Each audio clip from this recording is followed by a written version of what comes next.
जालना के जिलाध्यक्ष मेरे छोटे भाई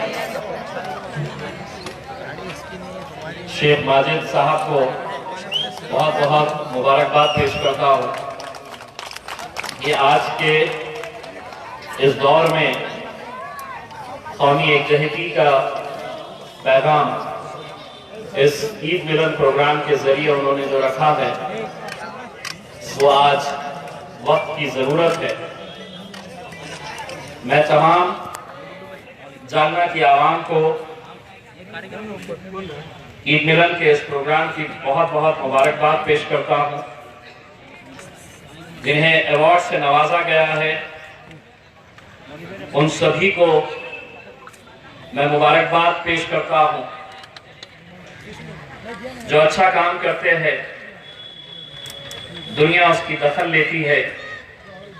ये इस बात की गवाही है कि इसमें जो लोग अच्छा काम कर रहे हैं अलग अलग क्षेत्रों के अंदर, उनको आज इस कार्यक्रम के जरिए उनकी पीठ थपथपाने का, उनकी हौसला अफजाई करने का जो काम किया गया है उसके लिए भी मैं बहुत बहुत मुबारकबाद पेश करता हूं।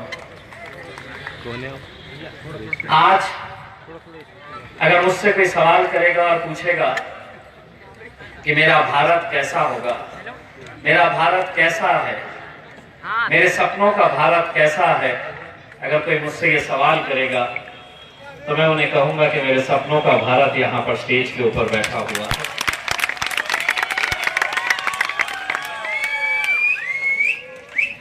ये मेरा मुल्क है, ये मेरा देश है, जहां पर हिंदू हो, बुद्धिस्ट हो, क्रिश्चियन समाज के हो, मुसलमान हो, सिख समाज से हो, ये हम सब एक साथ मिलकर जब आते हैं तब भारत बनता है। अगर इनमें से कोई एक भी कम हो जाए तो भारत अधूरा रहेगा। इसीलिए आज जहां कहीं पर भी इस तरह के कार्यक्रम होते हैं, मैं कुछ दिन पहले अहमदनगर के अंदर गया था और मुझे इतनी खुशी हुई थी कि वहां पर भी मजलिस के द्वारा एक कौमी एकजहती का ईद मिलन का प्रोग्राम रखा गया था।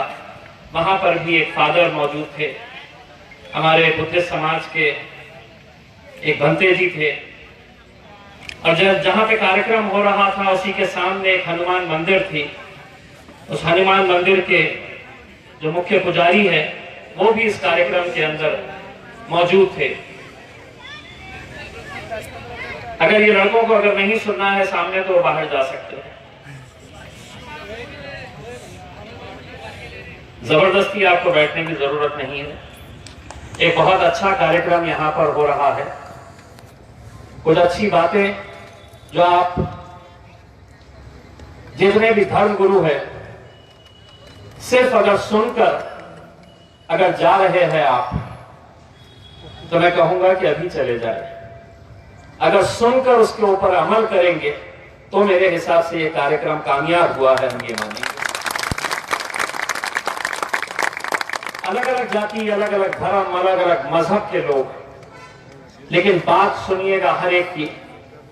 हर एक मजहब के अंदर इंसानियत की बात हर एक ने की है, और वही इंसानियत कहीं ना कहीं आज बहुत अफसोस के साथ ये कहना पड़ता है कि कहीं ना कहीं उस इंसानियत को हम पीछे छोड़कर जा रहे हैं। कहीं ना कहीं हमें ये एहसास हो रहा है कि आज मजहबों के बीच में, जाति धर्म के बीच में कुछ ऐसी दरारें और दीवारें खड़ी की जा रही है। लेकिन ये कौन लोग हैं? मैं हमेशा ये बात कहता हूं, ये इस देश के अंदर महज 2% लोग हैं, चाहे वो मुसलमानों के हो, हिंदुओं के हो, बुद्धिस्ट के हो, क्रिश्चियंस के हो। सिर्फ 2% लोग हैं जो ऐसी हरकतें करना चाहते हैं, जो ऐसी हरकतों को प्रोत्साहन देना चाहते हैं। लेकिन 98%, 98% जो लोग हैं वो इस देश से मोहब्बत करने वाले हैं, इस देश की एकता को रखना चाहते हैं। कुछ दिन पहले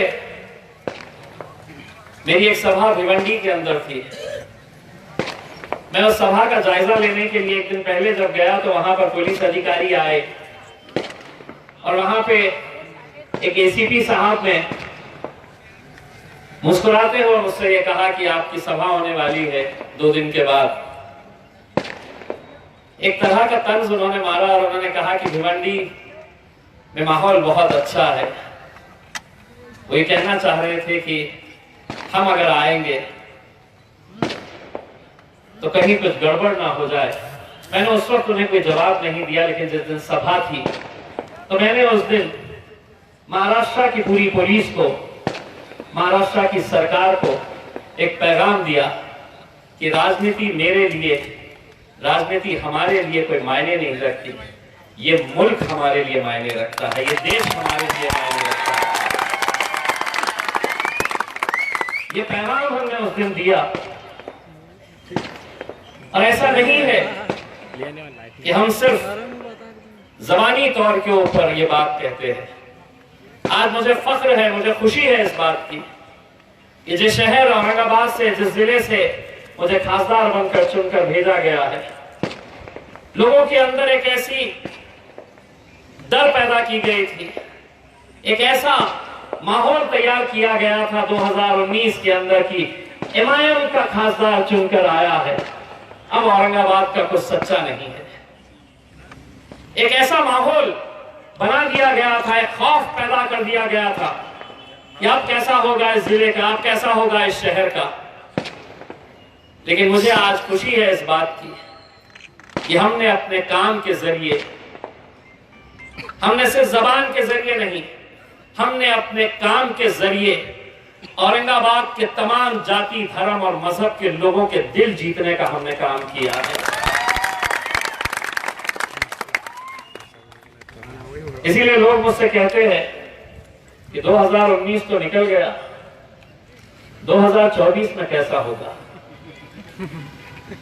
मैंने कहा पिछले टाइम 5,000 की थी, 2024 में 50,000 की हो जाएगी। कोई भी देखिए, किसी भी जाति धर्म के हो, कोई भी दंगा किसी के फायदे का नहीं होता है। मेरे अपने शहर औरंगाबाद में 2017 में एक दंगा हुआ। मैं उस वक्त सिंगापुर में था। मैं उसी दिन पहुंचा था। आदरणीय भगवान बाबा जी, मैं जिस रात वहां पर अपने परिवार के साथ पहुंचा, मैं सुबह रात के 2 बजे अपने होटल में जब गया सोने के लिए, तो करीब 2:30 बजे मेरा लड़का जोर जोर से कमरे को खटखट कर रहा। मैं परेशान हो गया कि 2:30 बजे सिंगापुर के अंदर ऐसा क्या हो गया है कि जो 2:30 बजे। उसने मुझसे कहा कि औरंगाबाद में कुछ हुआ है और पुलिस कमिश्नर साहब आपको लगातार फोन कर रहे हैं और आप फोन नहीं उठा रहे। क्योंकि मैं उसी दिन पहुंचा था, मैंने कार्ड मेरा यही था, तो व्हाट्सएप नंबर चलता था और व्हाट्सएप नंबर के ऊपर मेरी बेल नहीं रिंग होती थी। मैंने जैसे ही फोन का देखा उसके अंदर तो पुलिस कमिश्नर साहब के बहुत सारे मिस्ड कॉल्स थे। मैंने फौरन उनसे बात किया और उन्होंने मुझसे कहा कि ऐसा ऐसा औरंगाबाद के अंदर हुआ है और मुझे चिंता इस बात की है कि आप औरंगाबाद में नहीं है। मैंने कहा कि सर, मैं पूरी कोशिश करूंगा यहाँ पे बैठे बैठे जितना कंट्रोल हुआ। लेकिन दुर्भाग्यवश कुछ ही घंटों के अंदर शहर का एक हिस्सा जल चुका था। एक हिंदू भाई की मौत हो गई थी, एक मुसलमान बच्चा मर गया था। वो हिंदू भाई भी किसी का बाप था, किसी का बेटा था, किसी का पति था। वो मुसलमान नौजवान लड़का थी, किसी का बाप, किसी का बेटा, किसी का भाई था। दोनों इस दुनिया से चले गए। तब मेरे मन में यह ख्याल आया कि अगर मैं इस पूरे जिले का प्रतिनिधित्व करता हूं, तो अब मुझे सिंगापुर में रहने का कोई अधिकार नहीं। मैंने पुलिस कमिश्नर साहब से कहा कि पहली फ्लाइट लेकर सर मैं औरंगाबाद आ रहा हूं, और मैं पहली फ्लाइट लेकर औरंगाबाद पहुंचा। औरंगाबाद के शाहगंज इलाके की पूरी दुकानें जला दी गई थी। किसकी दुकानें थी? कुछ हिंदुओं की दुकानें, कुछ मुसलमानों की, कुछ सिंधियों की, पूरी की पूरी मार्केट जला दी गई थी। मैं सबसे पहले जब वहां पर पहुंचा तो मैंने उन तमाम जिनकी दुकानें जलाई गई थी, वो किस जाति के हैं, किस धर्म के हैं, मैंने नहीं देखा।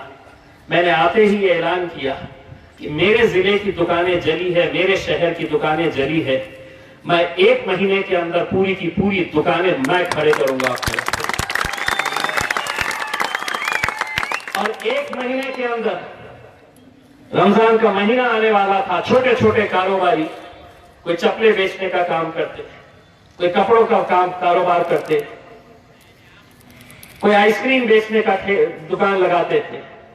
1 महीने के अंदर मैंने, मेरी पार्टी ने, मेरे पार्टी के अध्यक्ष बैरिस्टर असदुद्दीन अवैसी साहब ने मुझसे कहा कि ये देखना नहीं कि दुकान किसकी जली है, वो गरीब है, और उस गरीब को दोबारा खड़े करना ये तुम्हारी जिम्मेदारी है। मुझसे जब ये दुकानें पूरी तरह से बन गई, तैयार हो गई, तो ये दुकानदार मेरे पास आए और उन्होंने कहा कि कल हम एक कार्यक्रम रखना चाहते हैं और आपके हाथ से उद्घाटन करना चाहते हैं। मैंने कहा वहां पर ना कोई स्टेज लगेगा, ना कोई फूल पहनेगा, ना किसी का सत्कार होगा। रमजान का महीना था। मैंने जितने मेरे सिंधी भाई थे, हिंदू भाई थे, दलित भाई थे, उन सबको कहा कि अगर इसका उद्घाटन हमें करना है तो कल हम सब साथ में मिलकर उसी शाहगंज की मार्केट के अंदर बैठेंगे और हम इफ्तार करेंगे एक साथ मिलकर बैठ के। और हमने उस दिन हम सब साथ में मिलकर इफ्तार किया और उस कार्यक्रम का, उस दुकानों का हमने उद्घाटन किया। मेरा बोलने का मकसद यह है कि आज जब समाजों के बीच में छोटी छोटी बातों को लेकर कहीं ना कहीं से ऐसे मुद्दे खड़े किए जा रहे हैं कि जिसकी वजह से कभी कोई हिंदू का मुसलमान से, कभी मुसलमानों का कोई दलित से, कहीं ना कहीं एक मतभेद पैदा हो जाए। आप ही ने देखा होगा कुछ दिन पहले जब मेरे शहर के अंदर एक राजनीतिक पक्ष ने यह बीड़ा उठाया और कहा कि नहीं, अब लाउडस्पीकर बंद होना चाहिए, हम निकालेंगे करके। मैंने कुछ नहीं कहा, मैं खामोश रहा। रमजान का महीना था। जिस दिन सभा होने वाली थी वो साहब की, मैं 2 दिन पहले पुलिस कमिश्नर से मिलने के लिए गया, और मैं मिलने के लिए क्या गया कि पूरा का पूरा मीडिया पुलिस कमिश्नर ऑफिस के नीचे इंतजार करता रहा कि अब इम्तियाज जलील आएगा और इम्तियाज जलील ये कहेगा कि मैं इसका विरोध कर रहा हूं, मैं नहीं आने दूंगा। मैं नीचे आया, मीडिया वालों ने मुझसे सवाल किया, ये सभा होने वाली है, आप क्या करने वाले हैं? मैंने कहा रमजान का महीना चल रहा है, मैं राज साहब को दावत देता हूं कि वो आए और हमारे साथ इफ्तार करें। वो एक ऐसा पैगाम था, वो एक ऐसा पैगाम था कि शायद मजहर साहब आप पुलिस डिपार्टमेंट में काम कर रहे, हमने एक ऐसा मैसेज दिया कि बहुत सारे सीपी और डीसीपी महाराष्ट्र के जितने भी है वो मिलते हैं तो मुझसे कहते हैं कि हम भी तुम्हारे फैन हो गए। क्योंकि उस वक्त किसी भी सियासी लीडर को, मुझे मालूम है कि आज मीडिया कैसा काम करता है, मैं एक गलत स्टेटमेंट देता, मैं अगर एक गलत स्टेटमेंट देता तो उस वक्त पूरे महाराष्ट्र के अंदर क्या हालत होती। लेकिन अल्हम्दुलिल्लाह एक समझदारी का एक स्टेटमेंट हम कैसा पूरे माहौल को बदल सकते हैं, यह आज हमको सोचने की जरूरत है। कव्वाली होली वंदन के टाइम पे शेर शायरी का कार्यक्रम रखते हैं। भगवान बाबा नेक्स्ट टाइम जब भी रखे मुझे जरूर बुलाइएगा। आज हम जो जितने लोग बैठे हैं, तो सबसे ज्यादा जो खुशी हुई वो लेबरर, वो मजदूर जिसने मेहनत करके अपने बच्चों को डॉक्टर बनाया है। मैं सहयोग करता हूं, मैं सलाम करता हूं कि मैंने ये जिंदगी गुजारी है, मैंने सारी तकलीफें सही है, लेकिन मेरे बच्चों को वो तकलीफ नहीं होने दूंगा। एक मजदूर कैसी मेहनत करके अपने बच्चों को पढ़ाया होगा, वो डॉक्टर्स जो आज जानते हैं कि कोरोना के अंदर हम कितनी भी बड़ी बड़ी बातें कर ले, हम कितने भी दावे ठोक ले कि सब कुछ अच्छा था, बहुत अच्छा था, नहीं था। हम जितने भी लोग यहां पर मौजूद हैं, जितने भी, चाहे वो नौजवान हो, बूढ़े हो, महिलाएं हो, पुरुष हो, हम सबको उस ऊपर वाले का शुक्र अदा करना चाहिए कि हमको एक नई जिंदगी मिली है। वरना कोरोना के दौर में लाशों को प्लास्टिक की थैली में बांधकर न परिवारों को दिखाया जा रहा था, न घर वालों को दिखाया जा रहा था। घर वाले अपने घर वालों की लाशों को लेने से तैयार नहीं थे। कितने अनजान लोग ऐसे सामने आए थे। इसीलिए अगर हम जिंदा हैं तो ये समझो कि मैं भी मर सकता था, मेरी भी लाश एक प्लास्टिक की थैली में बांधकर दफना दी जाती। लेकिन आज अगर मैं जिंदा हूं तो मुझे कहीं ना कहीं एक मौका मिला है कि मैं समाज की खिदमत करूं, मैं जरूरतमंदों के काम आ सकूं। इसीलिए आप एक आम आदमी ही क्यों ना हो, आज आपको सच को सच बोलना पड़ेगा और गलत को गलत बताना पड़ेगा। हम खामोश है, इसीलिए उन सब की हिम्मतें बढ़ रही है। जिस दिन एक आम आदमी बोलना शुरू कर देगा, उस दिन देखिएगा कैसे माहौल बदलता है। हम खामोश है, इसीलिए कहते हैं ना, जुल्म के साए में लब खोलेगा कौन। सच बोलना बहुत जरूरी है, मगर अगर मैं भी चुप रहा तो फिर बोलेगा कौन। आज हर इंसान को बोलना चाहिए। भंते जी, मैं एक सियासी पार्टी के अंदर काम करता हूं। जब मैं कुछ बोलता हूं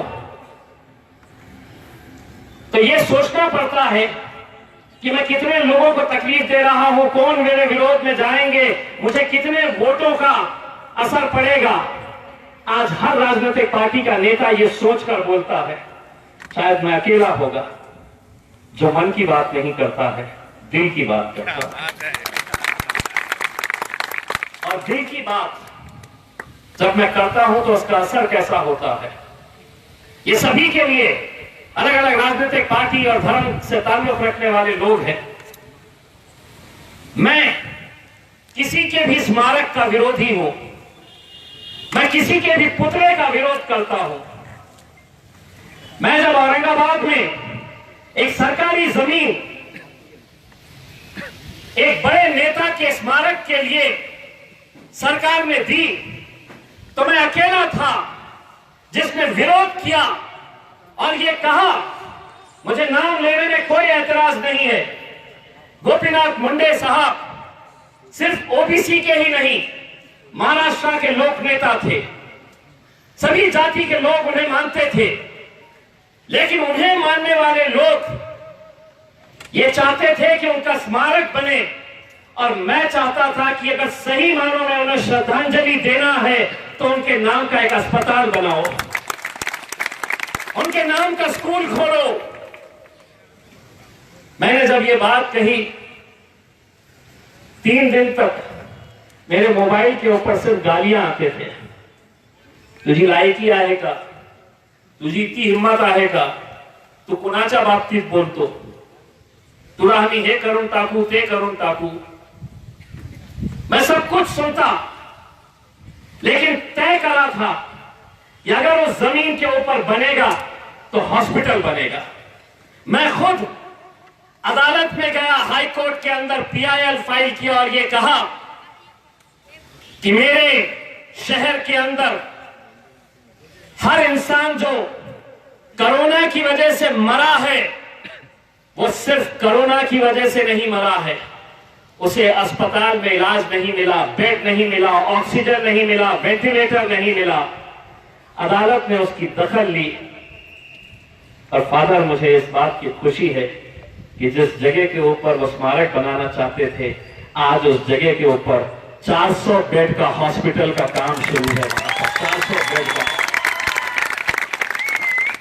उस अस्पताल के अंदर कल इम्तियाज जलील खासदार हो ना हो, इम्तियाज जलील राजनीति में हो ना हो, लेकिन जब भी वो गरीब वहां पर उस इलाज करने जाएगा उस अस्पताल के अंदर, कहीं ना कहीं उसके मन में ये सवाल जरूर आएगा, कहीं ना कहीं वो सोचेगा कि अस्पताल में अगर मैं इलाज कर रहा हूं तो मेरे जिले का एक खासदार हुआ करता था इम्तियाज जलील, उसकी वजह से आज मैं ये गरीब अपने इस अस्पताल में आकर इलाज कर रहा हूं। मैंने बहुत सारे पुतलों का विरोध किया, बहुत गालियां खाया, जान से मारने तक की धमकी दी गई थी मुझे।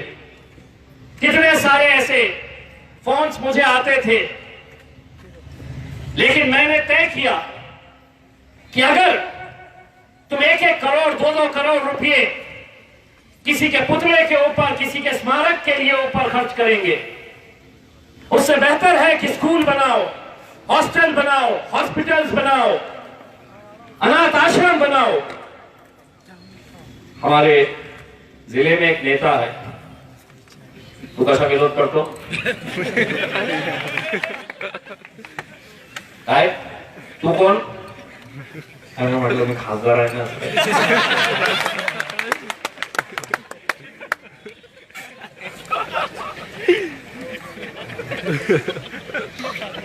मैंने फिर एक टीवी डिबेट के अंदर बैठा और मैंने कहा कि ठीक है साहब, अगर पुतला बनाना है तो 1 करोड़ रुपया उन्होंने महानगर पालिका से सैंक्शन किए।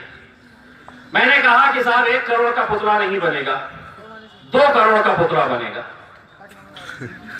बोले कैसा?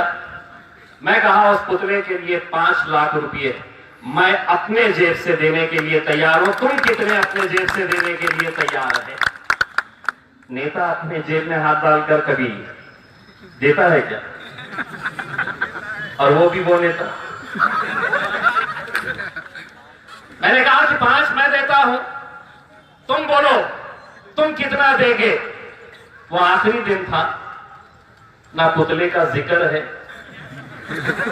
ना उस पर कोई चर्चा है, लेकिन मैं यहां पर आप लोगों को भी कह रहा हूं, माजिद भाई, जब भी कोई इस तरह का प्रपोजल आया, आप सभी राजनीतिक पार्टी के लोगों को बोलना, ये लो मेरी तरफ से 2 लाख रुपए, तुम तुम्हारी तरफ से बताओ कितना, वो मामला खत्म हो जाएगा और वहां पे हॉस्पिटल बनेगा या आपको वहां पे स्कूल बनने को मिलेगा। आम लोगों को बोलने की जरूरत है और आप लोगों को बोलना चाहिए। मैं बहुत खुशनसीब हूं, मैं जब जालना के अंदर एंटर हुआ तो जिस जोश के साथ यहां के नौजवानों ने इस्तेमाल किया, जो पटाखे फोड़े, जो फूलों से मेरा स्वागत किया, रास्ते में आते आते सोच रहा था अगर असद साहब इजाजत दे तो जालना से ही इलेक्शन लड़ लेंगे।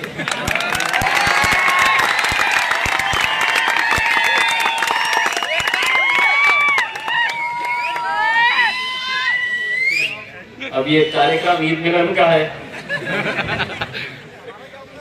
लेकिन दूसरे अब सोच रहे होंगे यार ये सही में कर दिया तो अपना कैसे। मैं एक बार फिर से माजिद साहब को, चूंकि 10 बजे का टाइम दिया गया है, 10 बजे को हम एक्सीड नहीं कर सकते हैं, मैं आप तमाम लोगों का तहे दिल से शुक्रिया अदा करता हूँ। आज एक अलग मौजू के ऊपर यहाँ पर बुलाया गया था, ईद मिलन का कार्यक्रम था। आने वाले वक्त में चुनाव आएंगे उस वक्त राजनीतिक भाषण करेंगे और बहुत जमकर करेंगे। बहुत बहुत शुक्रिया, थैंक यू।